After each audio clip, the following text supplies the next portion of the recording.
Entonces, hoy voy a hablar de encefalitis de Hashimoto, o como aparece también en parte de la literatura, encefalopatía asociada a tiroiditis autoinmune respondedora a corticoides. Ya vamos a hablar un poco por qué existe este cambio, pero en el fondo, finalmente, en la literatura en general aparece de ambas formas, ¿no? A modo introductorio, se describió por primera vez en la década de los 60, ¿ya? Por el doctor Brain, con un paciente de sexo masculino, sí, de sexo masculino, que cursó con una encefalopatía en contexto de una tiroiditis de Hashimoto, y este paciente tuvo el diagnóstico además de tiroiditis de Hashimoto dado por biopsia, ¿ya? A modo introductorio y en términos bien generales, es una encefalopatía que se asocia a niveles séricos elevados de anticuerpos antitiroideos, que puede ser el anti-TPO, que es más frecuentemente elevado, o antitiroglobulina, ¿ya?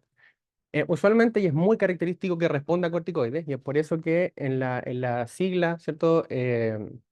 Va este elemento que importante, que es que responda a corticoides, ¿ya? Pero también es un diagnóstico que es de exclusión, ¿ya? Por mucho que se tengan elevadas las hormonas, o sea, los anticuerpos tiroideos, em, hay que excluir otras causas de encefalopatía en pacientes en los que se sospecha. Hay que hacer un estudio exhaustivo, ¿ya? Epidemiológicamente tiene una prevalencia de 2 por 100.000 habitantes, predomina más en mujeres que en hombres, una relación casi 5 veces más en mujeres que en hombres, y la edad de presentación es alrededor de la quinta década de vida. Entonces, respecto a la nomenclatura, ¿cierto? Inicialmente se conoció como encefalopatía de Hashimoto porque ocurría en el contexto de una tiroiditis de Hashimoto, y el primer caso fue descrito de esa forma, ¿ya? Pero se ha visto que esta entidad puede presentarse incluso años antes de que se manifieste una tiroiditis de Hashimoto, o sea, antes de que el paciente presente alguna enfermedad tiroidea, ¿ya? Que vamos a ver que tampoco no siempre es hipotiroidismo, sino que hay casos también de hipertiroidismo, ¿ya? Habitualmente, ¿ya? Y en general, en los pocos casos reportados que hay, no hay una biopsia que demuestre una tiroiditis de Hashimoto propiamente tal al momento del diagnóstico del SREAT. Y tampoco hay pruebas convincentes que impliquen a estos anticuerpos antitiroideos como parte de la fisiopatología de la enfermedad, ¿ya? No hay evidencia fuerte que muestre que son estos anticuerpos los que están involucrados en el mecanismo patogénico que va a llevar a la encefalopatía, ¿ya? Sin embargo, como comenté al principio, en la literatura suelen ocuparlos de manera indistinta, ¿ya? Y en las búsquedas uno los podría encontrar de ambas formas, ¿ya? Claro, SREAT es un concepto más nuevo, pero en ese mismo artículo sigue apareciendo encefalopatía o encefalitis de Hashimoto como nombre, como nomenclatura. Las manifestaciones clínicas es muy variable, ¿ya? Y esto hace que también el diagnóstico sea difícil básicamente la encefalopatía con cualquier otra cosa podría ser una encefalitis de Hashimoto, ¿ya?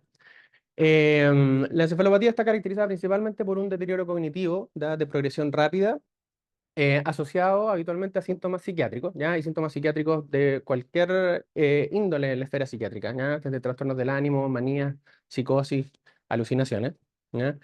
Es frecuente también que presenten eventos comiciales, crisis convulsivas, hasta el 60-70% de los pacientes lo presentan, que puede ser focal o generalizada, y puede presentarse como un estatus epiléptico, pero eso es más raro.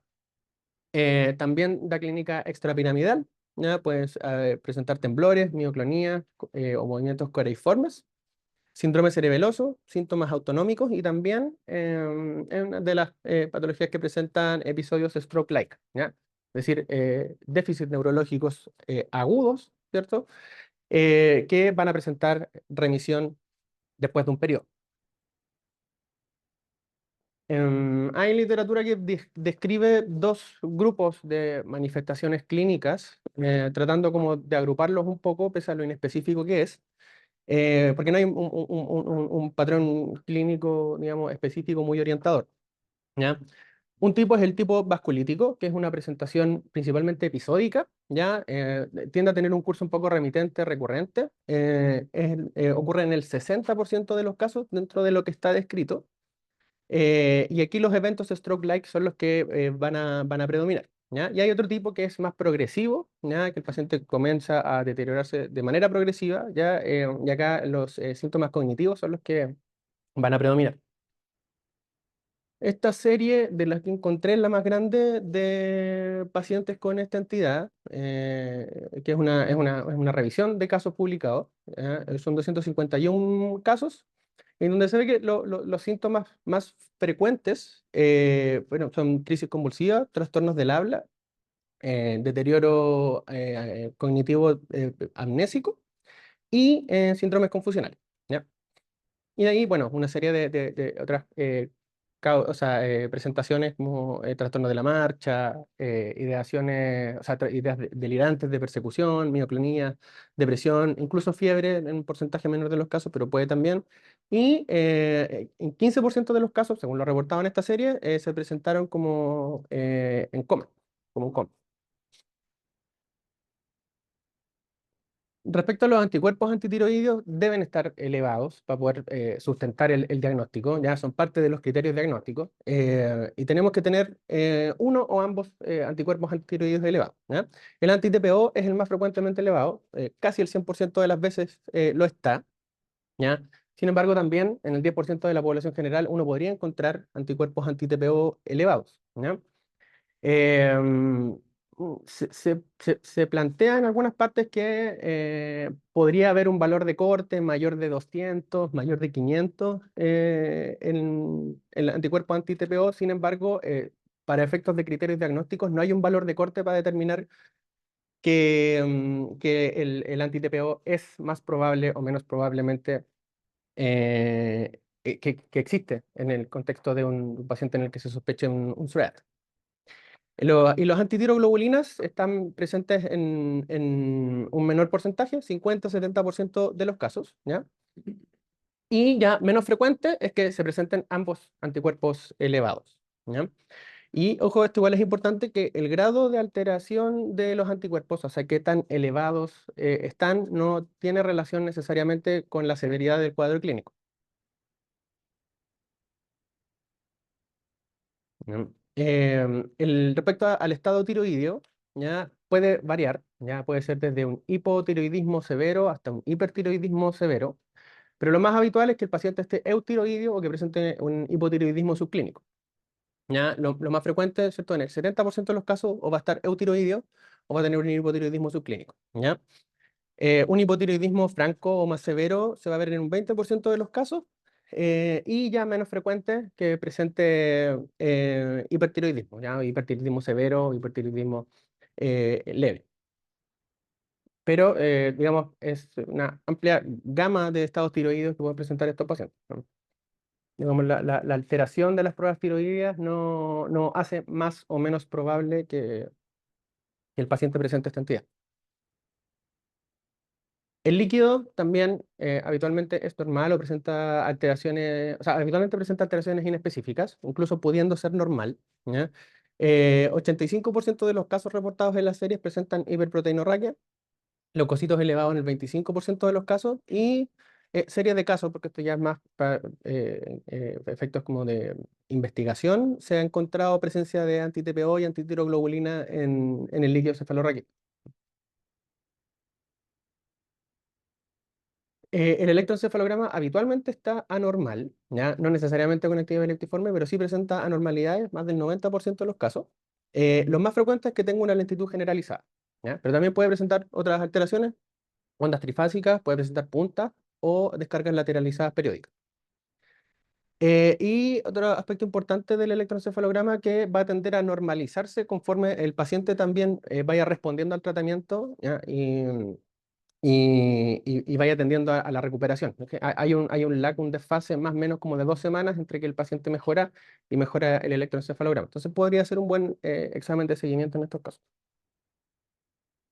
La resonancia también, al igual que el líquido, es bastante inespecífico, ¿ya? Lo más habitual es que esté normal y también se ha visto que puede presentar alteraciones que también no orientan mucho a ninguna patología, como cambios inespecíficos de la sustancia blanca, atrofia generalizada, o también puede presentar infartos lacunares bilaterales, ¿no?